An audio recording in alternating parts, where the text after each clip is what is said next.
Okay, now I'm going to show you how I painted my ocean cliff with the sky. You can see it's kind of storm cloudy. I'm going to show you how to get the dimensions. So follow along. Here we go. So the first step is to always prep your mixing palette before you start painting. Watercolor dries really fast, so you want to make sure that you have all of your colors ready to go. So you first want to dip your brush into the water and bring that to your mixing well, and then you can add your color into that and start mixing and have everything ready to go. I always have a scrap piece of paper handy, so that way when I think I like a color, I can go and I can swatch it to make sure I'm on the right track, or I can make any changes now before I put it on the piece of paper and ruin some artwork. So always make sure that you're testing your colors, a new color, before you start your paintings. So I take my blue and I start from the horizon and work down towards the cliff, just kind of dragging that dark blue into the lighter shades. And then I reapply some darker tones throughout the ocean to kind of give it some dimension. I don't do straight line. I'm also going in with a darker shade of blue mixed in with some gray underneath the rocks to kind of give that some dimension as well. I'm doing the wet on wet technique for the sky. I got some clean water and applied that first, and then I go in with some very, very light shades of blue, followed in with just some darker shades. You're going to see in a sec that I get my tissue paper and I kind of just dab that to kind of give that cloudy look. I then have some gray as well that I'm putting in to kind of give that cloudy feel, some dimension. So I decided I wanted to give the clouds a little bit more definition, so I grabbed a toilet paper sheet and I'm just dabbing it to make some pretty clouds. So I have my nifty heater right there that kind of just helps speed up the drying process. If you don't have that, don't worry about it. You can just move on to another part of the artwork and let the sky dry before you apply more layers.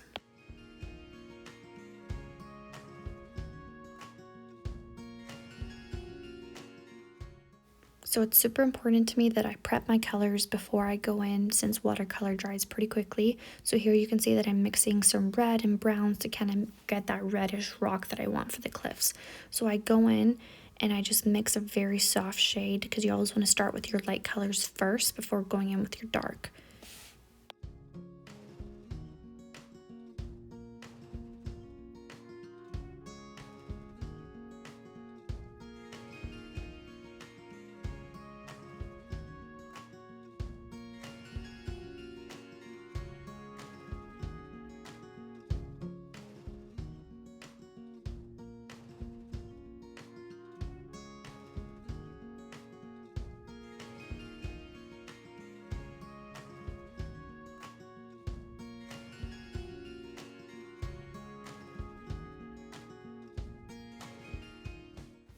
Now this is the fun part. This is layering, and this is where you get all of your dimension.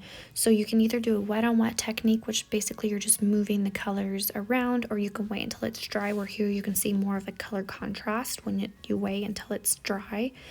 And yeah, I'm just kind of outlining the dimensions of the rocks.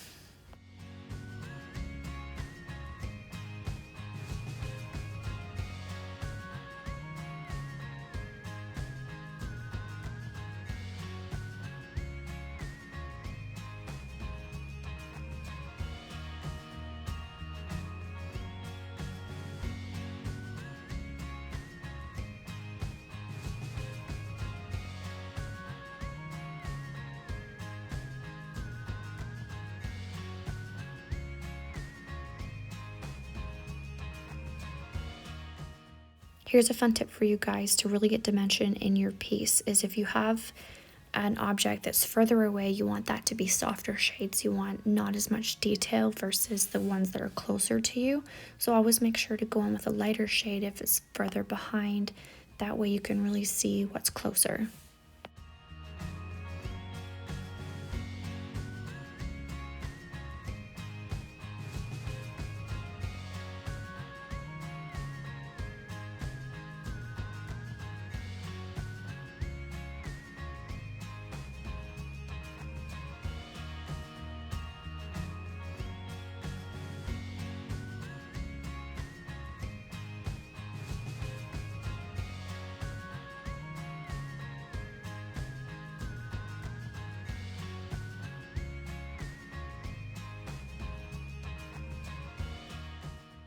So again, I want you to take note that right here, you'll see I'm using a darker shade of brown to kind of highlight the rocks, and in the back, I'm using kind of softer tones.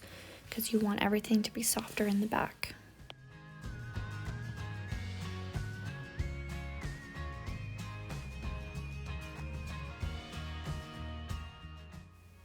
So right here I mixed some gray because I wanted to put some gray in to kind of do some shadowing with the rocks. I find that gray, it's such a great color to have on hand when you're doing this kind of painting.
I am now ready for some green. So you see here I'm mixing some greens with some browns, and then I put in a little bit of red to kind of give it that darker green that I'm looking for.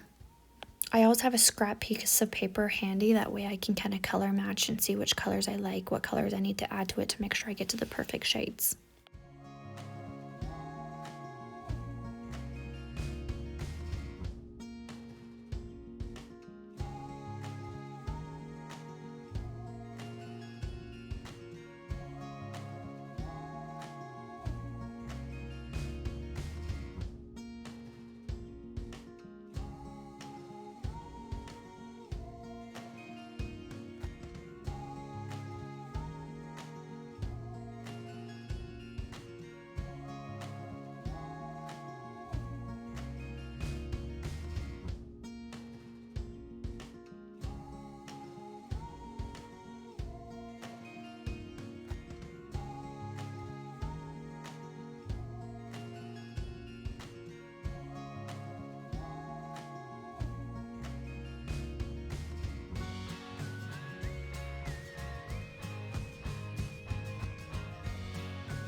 And there you have it. That is how I painted my cliff painting. If you like this video, please like and subscribe. If you created this along with me and you posted online, please tag me. My Instagram is below. I would love to see what you created.